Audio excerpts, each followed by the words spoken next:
I received a lot of wonderful questions and comments on my last video talking about, thinking about using more than one subwoofer in your home theater system.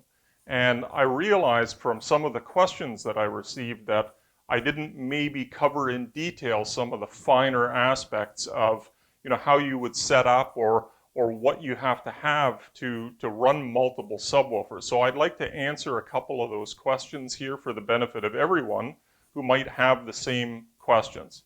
So one astute viewer noticed that when I was talking about examples of more than one subwoofer, I had even numbers, 2, 4, 10, extrapolate to 100 subwoofers.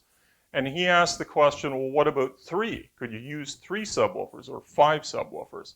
Certainly you can. The complexity, though, is when you're looking at placement. And because one thing that I don't believe I mentioned in that video is ideally, for multiple subs, you want to have them reasonably equidistant from the listening position, if at all possible. And with 3 subwoofers, assuming that you have your seating position out in the center of the room, certainly you could have a third sub centered behind the listening position so that you have an equal distance between the subs and to the listening position. Now, this is not going to be overly critical because one of the other things I didn't mention is the more subwoofers that you add into the mix, the less critical having the perfect placement is. Many of you know about our subwoofer crawl. We'll link it below so that you can see a very interesting method for setting up a sub where you put the subwoofer where your seating position is, your listening seat, and then you walk around the room or crawl around the room and listen for the smoothest bass, and then you place the subwoofer in that position.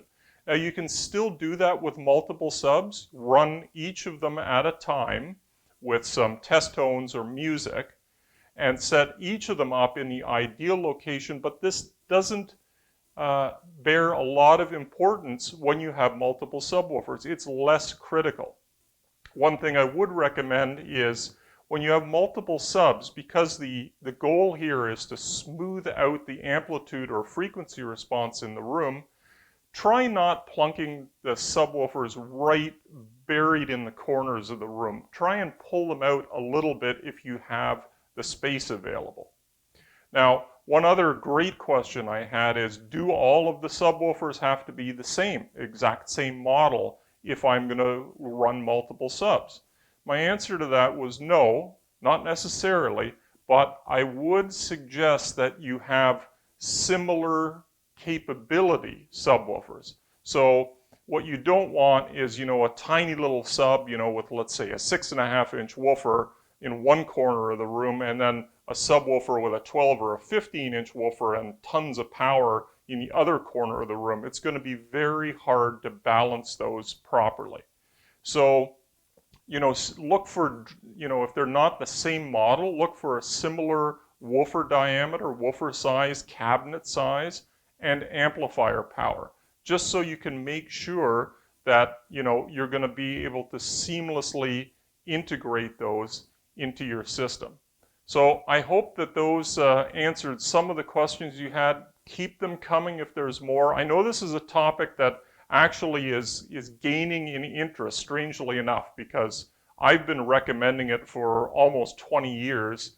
If you at all can add just a second subwoofer, and it can make a massive difference. So thanks again for watching, and keep those comments and questions coming.